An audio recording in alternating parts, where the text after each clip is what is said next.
क्रोध पर नियंत्रण प्राप्त करने के लिए जितना ये सब चीज़ें ना इंद्रियों पर विजय प्राप्त करो, दरअसल ये क्यों नहीं हो पाती, क्योंकि इसका उद्देश्य बदल दिया। हम ये चीज़ें धार्मिक ग्रंथों में या संत महात्माओं से या बड़े बड़े प्रवचनकर्ता विद्वानों से सुनते हैं, और जब ये बात उन लोगों से सुनते हैं तो हमारे दिमाग में एक चीज़ चली जाती है कि यार भगवान को प्राप्त करने के लिए इंद्रियों को विजय प्राप्त की जाती है, जबकि ये टोटल गलत है। स्वयं पर नियंत्रण करना, इंद्रियों पर नियंत्रण करना, अपने स्वभाव पर नियंत्रण करना, अपने आचार व्यवहार पर कंट्रोल होना, ये भगवान की प्राप्ति के लिए नहीं है। ये आपके जीवन को सहज, सरल और आसान बनाने के लिए है। आज हम आपसे कुछ प्रश्न करना चाहते हैं जी, क्योंकि हमने आपको सुना है, परिचित हैं आपसे जी, तो ये हम बहुत कुछ सोचते रहे और इसका उत्तर ढूंढते रहे और बहुत कुछ चिंतन किया इस बारे में, जी, लेकिन हमें इसका उत्तर नहीं मिला। और वो प्रश्न ये है कि इंद्रियों को जीतें, ये तो हम अनेकों साधु संतों से, प्रवचनकर्ताओं से, धर्म ग्रंथों से, सभी से सुनते आए हैं, लेकिन इंद्रियों को कैसे जीता जाता है और कैसे इंद्रियों को अपने बस में करें, कैसे हम अपने आप को अच्छी तरह से चला पाएँ, इसका रास्ता कोई नहीं बताता। तो इसका असल में क्या है, मैं आपसे जानना चाहता हूँ। बहुत बढ़िया सवाल है आपका। इंद्रियों पर नियंत्रण प्राप्त किया जाए, पर कैसे? ये एक कठिन और गंभीर सवाल है। इस संबंध में सीधा उत्तर दूं कि इसका सार्थक उत्तर दूं आपको? आप जो स्पष्ट तरीके से समझ में आए ऐसा कोई उत्तर दीजिए जिससे हम समझ सकें। जी, मतलब तो पहले इसको आप थोड़ा सा इसी सवाल के ऊपर सवाल करिए। जी, क्या? इंद्रियों पर विजय प्राप्त करें। हाँ, ऐसा भी कह लीजिए। यही सवाल है ना आपका कि इंद्रियों पर कैसे विजय प्राप्त करें। हाँ। तो इस पे एक और सवाल करिए कि इंद्रियों पर विजय क्यों प्राप्त करें। उत्तर मिलना शुरू हो जाएगा। देखिए, उत्तर कैसे खोजते हैं, सॉल्यूशन कैसे निकलता है, उसका तरीका बता रहा हूँ आपको। ये तो एक ज़रूरत है, मतलब ऐसा लोगों ने कहा है, इंद्रियों पर विजय प्राप्त करें। पर जब आप जानना चाहते कि कैसे करें, तो पहले आपको अपने आप से सवाल करना पड़ेगा कि हम क्यों करें, क्या ज़रूरत है भाई, इंद्रियों पर विजय प्राप्त क्यों करना चाहते हैं हम। ये सवाल आपको सही दिशा में लेके जाएगा। जब हम सोचते हैं कि इंद्रियों पर विजय क्यों प्राप्त करें, तो जैसे मान लीजिए कि इंद्रियां काम है, क्रोध है, लोभ है, मोह है, ठीक है। काम मतलब वासना, पुरुष का स्त्री और स्त्री का पुरुष के प्रति आकर्षण, उसको कहते हैं। ग्रंथों में कहा गया है कि ये इस पर नियंत्रण होना चाहिए। नियंत्रण का मतलब समाप्त करना नहीं होता है। नियंत्रण का मतलब होता है कोई चीज़ हमारे नियंत्रण में हो, अधिकार क्षेत्र में हो।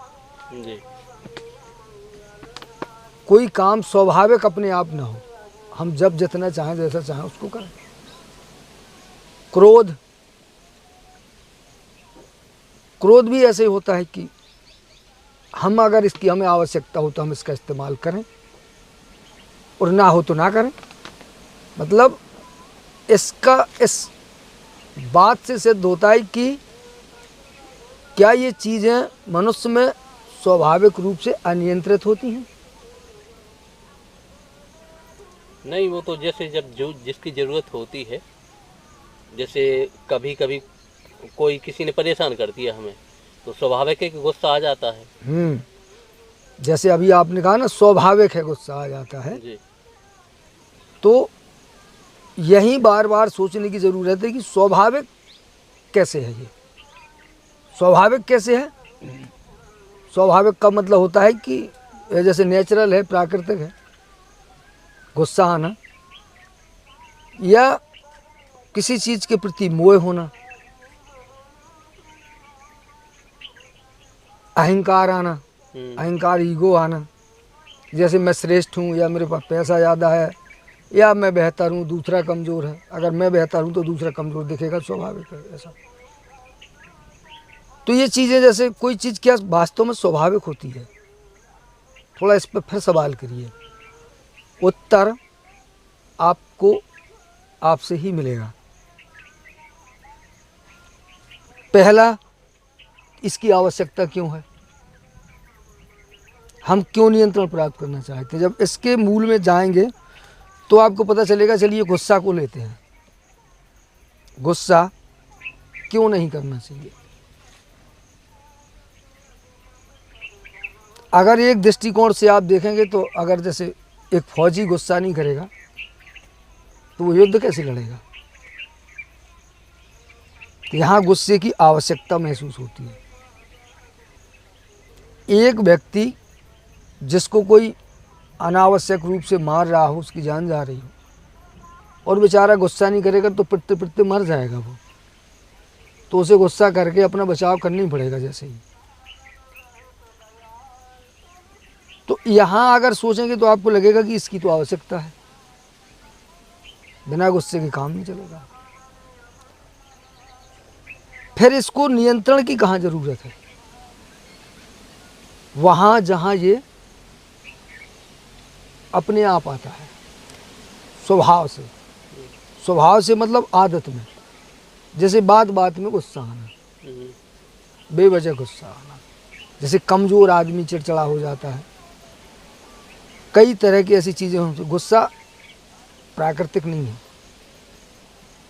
गुस्सा सिखाया जाता है। गुस्सा करने के लिए विवश किया जाता है। बचपन से जो चीज़ें बनी हैं, जब बच्चा बड़ा होता है तो वो देखता है, सीखता है, उसको गुस्सा नहीं आता है। उसका जो प्राकृतिक स्वभाव होता है वो ज़रूरत के लिए वो रोता है, वो गुस्सा नहीं करता है। पर धीरे धीरे वो माहौल में देखता है कि एक बड़ा छोटे को हमेशा डांट रहा है, और डांट रहा है तो उसका काम हो रहा है, वो उसको सीख जाता है। जब भी आप किसी व्यक्ति से काम करने के लिए कहेंगे वो नहीं सुनेगा, आप दोबारा कहेंगे नहीं सुनेगा, तीसरी बार जब आप डांट देंगे और अगर उसने डांटने में सुन लिया तो इसका मतलब है उसने आपको डांटना सिखा दिया। जी। और 2-4 बार ये काम करने के बाद आपके स्वभाव में आ जाएगा। जैसे टीचर है, बच्चों को पढ़ा रहा है, वो कह रहा है सावधान रहो, अनुशासित रहो, आराम से पढ़ो, बच्चा नहीं मान रहा है, टीचर को फिर कहना पड़ेगा, फिर नहीं मान रहा है फिर कहेगा, जब नहीं मानेगा अंत में तो वो डांटेगा और पीटेगा। तो डांटना और पीटना उसका स्वभाव नहीं है, पर उस काम के लिए उसको विवश किया गया, क्योंकि उसका उद्देश्य है आपको पढ़ाना। अगर आप अनुशासनहीनता करते रहेंगे, उसकी बात नहीं सुनेंगे तो आप पढ़ाएंगे नहीं। और उसको चूंकि पढ़ाना है, उसके दिमाग में ये प्रेशर है, तो उसे इसका इस्तेमाल करना पड़ेगा। मतलब गुस्सा उस समय उस काम को आसान बनाता है, सामने वाले में डर पैदा कर देता है, और यही लगातार कंटिन्यू स्वभाव में चलता है तो उसके अभ्यास में आ जाता है। और आदमी फिर बेवजह कभी कभी बात बात में गुस्सा करना सीख जाता है। क्रोध पर नियंत्रण प्राप्त करने के लिए जितना ये सब चीज़ें ना इंद्रियों पर विजय प्राप्त करो, दरअसल ये क्यों नहीं हो पाती, क्योंकि इसका उद्देश्य बदल दिया। हम ये चीज़ें धार्मिक ग्रंथों में या संत महात्माओं से या बड़े बड़े प्रवचनकर्ता विद्वानों से सुनते हैं, और जब ये बात उन लोगों से सुनते हैं तो हमारे दिमाग में एक चीज़ चली जाती है कि यार भगवान को प्राप्त करने के लिए गुस्सा नहीं कर, मतलब इंद्रियों को विजय प्राप्त की जाती है, जबकि ये टोटल गलत है। स्वयं पर नियंत्रण करना, इंद्रियों पर नियंत्रण करना, अपने स्वभाव पर नियंत्रण करना, अपने आचरण व्यवहार पर कंट्रोल होना, ये भगवान की प्राप्ति के लिए नहीं है। ये आपके जीवन को सहज, सरल और आसान बनाने के लिए है। विपरीत परिस्थितियों पर नियंत्रण करने के लिए है। जब भी आपको गुस्सा आएगा आप सही से सोचना समझना बंद कर देंगे। गुस्से में तमतमाया आदमी उसी दिशा में सोचता जाएगा, उसकी उत्तेजना बढ़ती चली जाएगी। ये नेचुरल नहीं है, प्राकृतिक से है। दिमाग में इतनी सारी चीज़ें डाली गई हैं, इतनी सारी चीज़ें डाली गई हैं। किसी चीज़ को अगर हमें छोड़ना और जोड़ना है तो पहले हमें उसकी आवश्यकता देखनी पड़ेगी कि इसकी ज़रूरत कहाँ है जी। उसका हानि और उसका लाभ देखना पड़ेगा आपको। उस पर आपको विचार करना पड़ेगा कि इससे हानि है या लाभ है। ये हम कर रहे हैं या हमें सिखाया गया है। हमारे जीवन में जो हमारा आचरण है, जो व्यवहार है, ये हमने बनाया या समाज ने बना दिया या परिस्थितियों ने हमें ऐसा बनाया। हम इसमें परिवर्तन चाहते हैं। तो परिवर्तन क्यों चाह रहे हैं? इसलिए कि लोग हमें अच्छा कहें, तो गारंटी आप कभी परिवर्तन नहीं कर पाएंगे, क्योंकि जहाँ लोग नहीं होंगे वहाँ आप अनियंत्रित होंगे। हाँ, अगर इसलिए आप अगर ये खोज लेते हैं कि इस नियंत्रण में आपका जीवन सरल होता है, गुस्से में आप सोचने समझने की सामर्थ्य खत्म कर देते हैं, आकर्षण आपको आपके लक्ष्य से भटका देता है, मोह आपको सही बात कहने से रोक देता है। जैसे मोह हो, बच्चे का हो, किसी चीज़ का हो, लोभ आदमी को अंधा बनाता है। क्रोध और लोभ दोनों सोचने समझने। एक आदमी आपको लालच देता है, लाख रुपए की चीज़ 2-4 हज़ार 10,000 रुपये में देता है, तो आदमी उस लालच में सोचना समझना बंद करता है थोड़े समय के लिए। और जो लालची या लोभी आदमी होता है वो फंस जाता है। धोखेबाजी या ठगी लालची आदमी के साथ की जा सकती है। जब आप ये चीज़ें सोचेंगे कि यार ये लालच ही हमारा नुकसान करता है, ये क्रोध ही हमें, क्योंकि गुस्सा आप जब करते हैं हम तो सामने वाले पर करते हैं। सामने वाले को इससे क्या फ़र्क पड़ेगा? गुस्सा आपको आया, दिमाग आपका खराब होगा, और जिसका दिमाग खराब होगा उसी का तो नुकसान होगा, उसका थोड़ी। यही तो नियंत्रण के तरीका होते हैं। ये सवाल एक के बाद एक जब आप उसके पीछे जाएंगे, उसके मूल में जाएंगे, ये आया कहाँ से है, इसका जन्म कहाँ। जब तक आप किसी चीज़ के उद्गम को नहीं देखेंगे, उसके जन्म को नहीं देखेंगे, तब तक आप उसको समाप्त नहीं कर पाएंगे। जितना आप इसको गुस्सा को कंट्रोल करने की कोशिश करेंगे उतना ज़्यादा ये और बढ़ेगा, क्योंकि आपके दिमाग में गुस्सा ही चलेगा, उसको रोकना है आपको। और जैसे ही कोई विरोध होगा आपका, गुस्सा का मतलब होता है जब किसी काम में, आचरण में, व्यवहार में अवरोध होता है, या जैसा हम चाहते हैं सामने वाला वैसा नहीं करता है, या चीज़ें बनती बिगड़ती हैं, आदमी को गुस्सा आता है। तो इसके पीछे जाइए। कोई चीज़ देखिए, एक तो पहली एक और स्पष्ट बात बताऊं कि जो नियंत्रण शब्द है यही गलत है। कोई चीज़ कंट्रोल नहीं की जाती, उसका उपयोग किया जाता है, उसकी दिशा बदली जाती है। ये नियंत्रण नहीं होता है।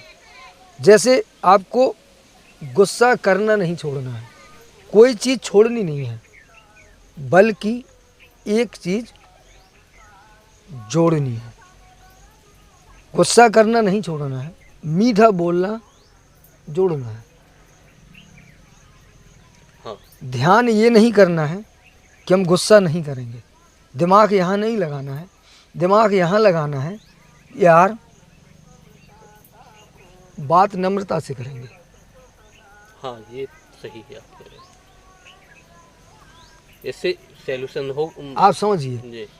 आपका दिमाग खाली है, विचार चलेगा ना, स्वभाव है, तो पुराने स्वभाव को छोड़ना नहीं है, उसको रहने दो जैसा है, उसको चलने दो। अभी एक नई चीज़ ऐड कर लो। आज से 2 लोगों से, 10 लोगों से, 20 लोगों से, या जिससे भी मिलेंगे, नम्रता से बात करने का प्रयास करेंगे, चीज़ों को आसानी से हल करने की कोशिश करेंगे, गुस्सा नहीं छोड़ेंगे। गुस्सा छूटेगा भी नहीं, क्योंकि गुस्सा नहीं छोड़ेंगे तो एक ना एक दिन आप फिर मुसीबतों पड़ जाएंगे। कभी कभी इसकी भी आपको आवश्यकता होगी, आवश्यकता पड़ने पर इसका भी इस्तेमाल अनिवार्य होता है, ये प्रकृति है। ऐसे में कोई चीज़ हम कैसे बदलें, अब तो उसको छोड़ना नहीं है, एक नया काम जोड़ लेना है। आप मीठा बोलना शुरू कर देंगे, आपको जब मीठे बोलने का, नम्रता से बात करने का रिजल्ट सामने आएगा, तो गुस्सा से बात करने का परिणाम भी आपको दिख जाएगा। दोनों चीज़ें आपको पता नहीं चलेगा कब आप इस तरफ नम्रता की तरफ बढ़ते चले गए, चूँकि काम आसान होते चले जाएंगे, आपको अच्छी लगेगी, लोग आपको सुनना, बैठना, बात करना भी पसंद करेंगे, और धीरे धीरे ये कम होता जाएगा। जी। अगर आप सोचेंगे कि मैं गुस्सा नहीं करूँगा तो क्या करेंगे, ये नहीं करेंगे तो दूसरा, उसके लिए ज़रूरी है आप दूसरा जोड़िए, और जब दूसरा जोड़ेंगे उसका बेनिफिट देखेंगे तो ये अपने आप छूट जाता है। ये मेरा अपना अनुभव है। और ऐसे ही सारी चीज़ों पे होता है, वही काम पे, वही क्रोध पे, वही मोह पे, वही लोभ पे, और वही अहंकार पे। आपको विचार करना पड़ेगा बार बार। ये कंट्रोल की चीज़ें नहीं है, ये विचार का प्रभाव है। विचार कभी नियंत्रित नहीं होता है, विचार को पकड़ा नहीं जा सकता, क्योंकि वो आपकी क्रिया के बाद उत्पन्न होने वाली प्रतिक्रिया है, वो वृत्ति है। इसको कंट्रोल नहीं कर सकते, इसको बदल सकते, उस पर दूसरी वृत्ति चढ़ा सकते हैं, सॉल्यूशन को समझदारी से हल करने की कोशिश कर सकते हैं। जी। तो जब रिजल्ट सामने आएगा तो आप अपने आप इससे दूर होते जाएंगे, उसकी तरफ आगे बढ़ते जाएंगे। चीज़ें ऐसे हल होती हैं। स्वभाव, आदतें ये बचपन से बन जाती हैं, और एक बार जब बन जाती हैं आसानी से नहीं जाती हैं। बरसों का अभ्यास 2-4 दिन में नहीं जाएगा। कई साल से हमने अभ्यास किया, ये पुराना अभ्यास है, इसमें भी समय लगेगा धीरे धीरे कि आप अच्छे से बोलना, मीठा बोलना। बस सोचना है कि मीठा आज नहीं बोलना है, फिर बीच में कभी गुस्सा आ जाएगा, फिर मीठा बोलना है, जी। फिर गुस्सा आ जाएगा ना, अब फिर वो मीठा बोलना है, बस आ जाएगा। और जब आ जाएगा और जो उसका असर देखेंगे तो अपने आप नियंत्रण, जैसे कहते हैं कि नियंत्रण है, वो नियंत्रण हो जाएगा। वो नियंत्रण होता नहीं है दरअसल, बस दिशा बदल गई। आपने इसकी जगह उसका बेनिफिट देख लिया, वो ज़्यादा है, आसान है, सरल है, आप उस तरफ चले गए, उसका परिणाम अच्छा है। इतनी सी बात है, शायद समझ में आई हो आपको। जी बिल्कुल। और आपने जो समझाया, वास्तव में अगर इस पर हम इस तरह से कन्वर्ट करें अपनी चीज़ों को, अपनी आदतों को, अपने स्वभाव को, तो ये बदल जाएगा। देखिए, जितना आप कोई किसी चीज़ को दबाते हैं वो उतने ज़्यादा और ताकतवर होती है। विचार को दबाना वो प्रभावी होता है। जैसे आप अगर किसी चीज़ को, किसी आदमी को कह दें कि आपको वहाँ नहीं जाना है, तो आपने, अगर आप कभी कुछ नहीं कहते, हो सकता वो वहाँ जाते ही नहीं, लेकिन आपने ही उसको याद दिलाया कि आपको वहाँ नहीं जाना है। ऐसा कहते ही उसके मन में ये सवाल आएगा, क्यों नहीं जाना है वहाँ, ऐसा क्या है, ये है, वो है। अब वो जगह उसके मन में चलने लगी, और जो दिमाग में चलेगा, अगर ज़्यादा धीरे से धीरे चलती गई तो धीरे धीरे वो फिर वहाँ पहुँच जाएगा। बस इतनी सी बात है, तो किया जा सकता है। धन्यवाद।